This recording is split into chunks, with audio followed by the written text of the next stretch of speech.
Welcome to the Real Estate Espresso Podcast, your morning shot of what's new in the world of real estate investing. I'm your host, Victor Menashe. This is the weekend edition. We have a very special show for you today. We have an amazing guest. He's a great friend all the way from Dallas, Texas. Welcome to the show, Kyle Wilson. Victor, my honor. Thanks for having me. Well, Kyle, you have such an amazing story, literally one of a kind. We're not here to talk so much about real estate because we're here to talk about something that underpins virtually every business.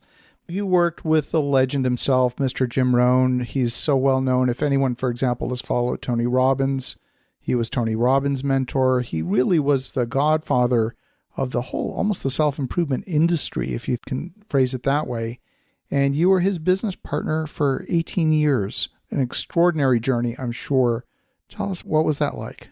It's the great honor of my life, Victor, getting to work with Jim Rohn. And people always say, how'd you become president of Jim Rohn International and partner with Jim? And my stories, it's not the typical story. I grew up in a small town. I never went to college. I was actually doing drugs and things that you would just never would have thought would have been the path to where I ended up. But at age 19, I had a significant emotional experience. I changed my life. Started a little business that eventually grew, had 10 employees, was open 24/7. At age 26, I made the decision to move to a bigger metropolitan area, expand my wings, if you will, and I moved to Dallas-Fort Worth. And very serendipitously, I met someone that invited me to a seminar. I went to the seminar. The promoter was looking for salespeople. Now, little did I know that would mean making 100 phone calls a day to try and book yourself to go speak at car dealerships and real estate companies to then sell tickets to an event. The thought of getting up and speaking terrified me, even more so than making 100 cold calls a day. But I really felt compelled to do it. And I went to work for Jerry Haynes. And, within 6 months, I was one of his top guys. I was really in this bubble of feeling inspired to want to take on this challenge. And little did I know that would lead me to going out on my own and traveling the country, going into a new city every 70, 80 days to put on an event of a couple of thousand people. And I would hire Jim Rohn and hire Brian Tracy and hire Og Mandino. Those were three of the top speakers in the world.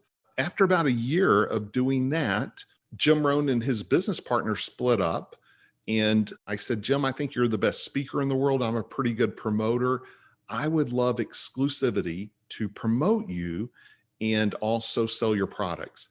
Now, Jim had a couple of business partners in the past where he talks about back during the Adventures in Achievement, they lost $800,000 and they shut it down. And that's during the Tony Robbins and Don Hobbs. A lot of those guys were back then. And then in this current environment with his partner owed him $400,000. So he wasn't really looking for a partner, Victor. I think. So I said, listen, it'll be my company. I'll pay for everything. And let me just pay you off the top. So that way you don't have to worry about getting your cut. Not that he was thinking those things, but he just wasn't looking for a partner. So we shook hands. I said, listen, I'll start the company. Jim Rohn International will be mine. I'll pick up the tab for everything and I'll pay you off the top. And that first year, I was able to take him from 20 speaking engagements, public engagements, to 110. I tripled his speaking fee, and I started creating products. And one was a viral marketing tool that went on to move 6 million copies. And what I found was, as I started taking Jim to all these new companies, and we started getting more people on this thing called the wheel that I know we're going to talk about, is Jim was like the gateway drug to personal development. I mean, people would hear Jim. He would talk about go read Think and Grow Rich, go read The Magic of Thinking Big. So I started another company not long after called Your Success Store. And that's when I started bringing in Brian Tracy and Mark Victor Hansen and Les Brown and Dennis Waitley and so many others and promoting them as a speakers bureau and also selling their products. So people often say, how did you get to work with all these other people in addition to Jim? It's through this other company not long after I started Jim Rohn International. It's such an amazing story. One of the things that I'm struck by, you and I've got to know each other over the last several years, and we've become, I think, good friends, is that you are not a hunter. You're not even a fisherman. You're maybe a farmer. You're definitely playing the long game. And you're not one of these folks that even believes in something that's often referred to as a marketing funnel, which is still very goal-oriented, where the goal is the sale. You're taking a much longer term view than that. Well, I would say I am fishing. I don't hunt, but I do fish. And so fishing means I create things the marketplace wants, in particular, the avatar of who I'm trying to attract. I put it out. So I call it attraction marketing. I create the things, figure out, Jim Rohn shared one of the great lessons when I started working with him. It changed my life. He said, if you want to become successful, learn to bring value to the marketplace. So I think everything begins with that premise. How can I bring value? And then you start asking the question, to who? Who am I here to serve? Who can benefit what I have to offer, which kind of gets down to your secret sauce as well. And so that's what I did with Jim. I'm like, I think Jim's this great speaker, but no one really knows who he is. What's his secret sauce? What makes him special? And that led to now packaging that and putting that out in the marketplace. And you're right, I don't hunt. So people say, hey, why don't you go try and get this guy? And I'm like, well, is that guy a fan of Jim Rohn? Is that guy a fan of what we're doing? If they're not, no, I'm not going to go hunt them. But what I will do or create things through social media and through email list and through events and through podcasts that might be hooks that they would be interested in what we offer and attract them. And I call it principle-based marketing. I believe there are tactics, and I'm a tactic guy. I was able to build a 1 million+ list. I sold millions of books using tactics. So you don't do that without having tactics. But tactics are heavily influenced by technology. So they're constantly changing. The tactics I used in 1989 to go book myself to go speak, to sell tickets, then evolved and kept changing. Then the internet comes, and those are new tactics. And today in 2021, tactics evolve, but principles stay the same. The very same principles going back to then haven't changed. So here's a couple of principles I have. My goal is not to sell someone. My goal is to get them on what I call the wheel and build a relationship with them. And so if I have a way to get them on my email list or get them listening to my podcast or have them following me on social media, we can build trust over time. They either like what I'm offering or they don't. They like the guest I'm bringing on or they don't. And as they do, occasionally you do have to give them something to say yes to. And so occasionally I'll have an event or I'll have a product or I'll have a book or I'll have a podcast I'm on that I'll say, hey, go check out the podcast. And then they get to interact more. So that's really the wheel for me, is get people on it and then take them around to the different spokes I have of products and services. And why it's different than a funnel would have more of an agenda. I got you here, now I want you to buy this. My agenda is only what fits for you. And I have a lot of different things, and occasionally I'll bring them up. And if it's something someone has interest in, then I want to make it easy for them to say yes. The wheel metaphor for me works on a number of different levels, because you've often heard the idea that you need multiple touches before somebody actually makes a sale or makes a purchase. And it's not that you need the multiple touches, it's that intersection between the offer and the client needing it at that point in time. I might get a coupon for Domino's Pizza, but if I'm not hungry at that moment in time, that coupon's probably going in the recycle bin. But if that coupon arrives just at the moment and it's a Friday night and it's hot out and I don't want to turn on the oven and all of that sort of thing, Domino's might just get a sale.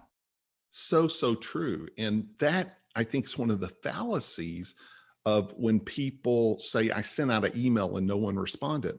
Well, that doesn't mean it was the wrong email. It doesn't mean it was the wrong offer. Depending on what industry someone's in, there's all kinds of things going on. Sometimes people are upside down.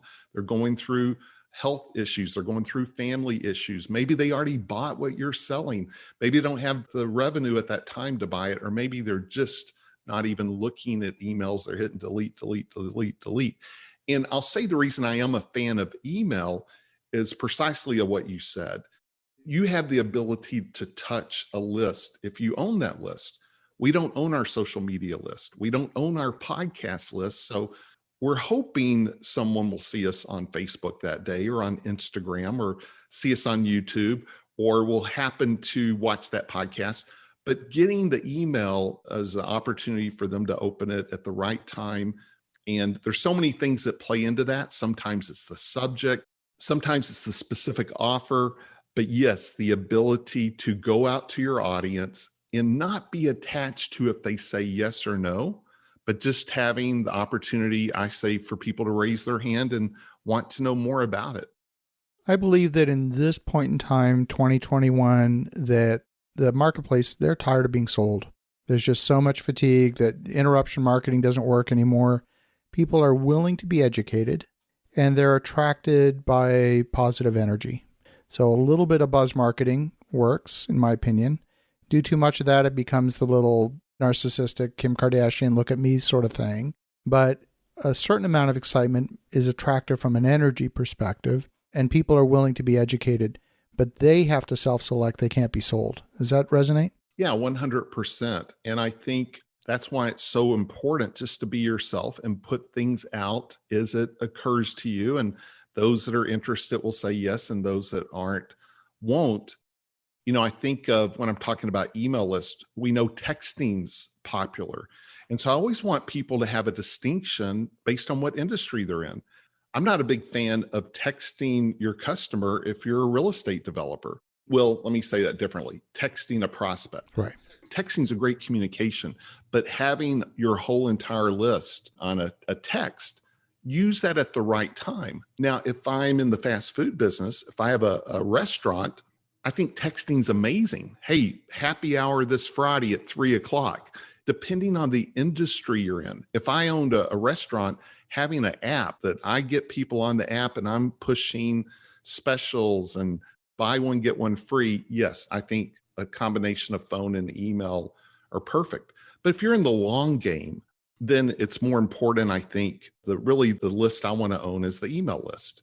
And I text people often, but I don't group text people. You got to save that very carefully depending on the industry you're in. So someone gets to meet Kyle Wilson, they somehow get on your list. What would be their incentive to get on the list, and where do they go from there? Yeah, I like to give things that they might want. So I have multiple books. I have one called 52 Lessons I Learned from Jim Rohn and Other Legends. And it's teaching. I'm sharing examples of things I've learned from John Maxwell or Zig Ziglar, and of course, Jim Rohn and Brian Tracy and Darren Hardy. And so collaborating with these legends for 25 to 30 years could be everything from marketing to leadership to communication to sales. I also have a recent book called Success Habits of Super Achievers that has every single name I just mentioned, minus Jim Rohn, because he's no longer with us, unfortunately. But Darren and Brian and Les and John Assaraf, and we have Grammy winners, Emmy winners, thought leaders. And so if people get on my list, I'm happy to send them those digital copies, plus some interviews with all these iconic people as well. And so it's give value, build a relationship over time, and occasionally say, hey, I got a memory and marketing event, or I have a special inner circle event, or I'm doing a special podcast with someone that they might have interest. I just did a podcast with Phil Collin of Def Leppard, and I've worked with Phil since 2013, and they've moved 100 million albums. So, he's got a following. Now, not everyone's interested in that, and so hopefully they don't delete it when they get the email, but for those that are, I'm talking 2 hours of behind the scenes with the guy that I've worked with and been to his house multiple times. He's been to my house multiple times. So we're not having that typical conversation of someone interviewing someone they don't even know. I mean, we're talking vulnerabilities and stories that wouldn't necessarily be shared. I did Darren Hardy for 2 hours at his house, and it's the only podcast he said yes to in 4 years. So again, we're going there. And I always ask, is there anything you don't want me to ask? And 99% of the time they say, ask me anything you want. And I do, because I could edit out if I feel like it's not going to serve them well or serve the audience well. My point of that is you announce it to your world, and it's not going to be interesting to everyone. And so you got to be okay that you talk to your list, you try and bring value. Not every email is going to check the box for someone. Not every podcast is going to meet what someone wants. But if you keep trying to bring value to the marketplace, occasionally you'll have something that people really want, and you're bringing to them something they couldn't get very easily somewhere else. The podcasting medium is one of those new media, and Certainly, it's attracting a lot of investment. A lot of the major traditional media networks are making huge investments in podcasting. And in podcasting circles, one of the questions that keeps coming up often is, how are you monetizing? How are you monetizing? And I get that question too frequently. And I say, I don't want to monetize. They look at you like you're strange. Like, what do you mean? And it's as if you have to somehow be like a toll collector at the edge of the bridge, collecting 25 cents every time someone passes through the turnstile. I don't view it that way. And I don't think you do either. No, and I get the big players that do that, and that's totally okay. I think anyone starting out, though, has to resist the thought that they're going to make money off a podcast. A podcast is a gift you're giving the world. And that's actually how I felt selfish about it. It's like, here, I'm with Brian Tracy at his house for 2 hours talking gold. Can I share this with the world? But yeah, it's a lot of work, and I'm flying on an airplane, and you're spending a lot of time, and oftentimes a film crew, and you're not monetizing it in the short term, but it is a gift you can give someone. And so I think that you and I both know marketers, and I'm kind of the anti-marketer, even though I am a marketer. They're always selling you on why you should do something to make money. I think with a podcast, it's definitely a long-term deal to build relationships, bring value. And occasionally you will be able to monetize it by promoting something you're doing. But long-term, yeah, if you build a huge audience and people want to come, certainly you're entitled to have sponsorships and do all kinds of things. What I'm not a fan of is if someone's selling people being on their podcast. Now that I'm not a fan of that at all, just like I'm not a fan of someone making speakers pay to speak to an audience, right?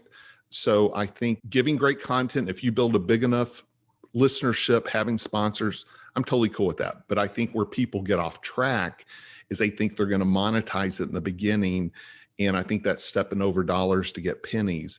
You want to build an audience that likes you, they refer you, they're getting value. And then occasionally, if you can offer something of your own, that's how you're going to monetize it. I love your perspective. I think we're absolutely kindred spirits in that respect, many respects. If folks want to connect, if they want to learn more, what's the best way? I think just send an email to info@kylewilson.com, or they could even send an email to kyle@kylewilson.com. Of course, they can go to kylewilson.com, have a ton of resources, over 100 blog posts, all kinds of cool things. But they send an email to me, I'm going to send them the Success Habits book I mentioned. I'll send them back footage that you can't get anywhere else of my interview with Darren Hardy and Les Brown and Phil Collin. And when they do send an email, just put Victor's podcast in the subject and tell me a little bit about yourself. If you're a Jim Rohn fan, how you found Victor, whatever you want to share with me, and I'll forward it to Victor as well. That'd be great. Fantastic. Well, Kyle, I love when we get together. Sometimes we'll get on a Zoom call late into the night and then we look up and say, oh God, it's time to go to bed. So I love the time that we get to spend together. And for the listeners at home, definitely reach out to Kyle at kylewilson.com. There's a ton of amazing resources there. There's 52 lessons, and definitely send him an email to Kyle at kylewilson.com to get the Success Habits of Superachievers. Some amazing authors contributed to that compilation book. And in the meantime, have an awesome rest of your weekend. Go make some great things happen. We'll talk to you again tomorrow.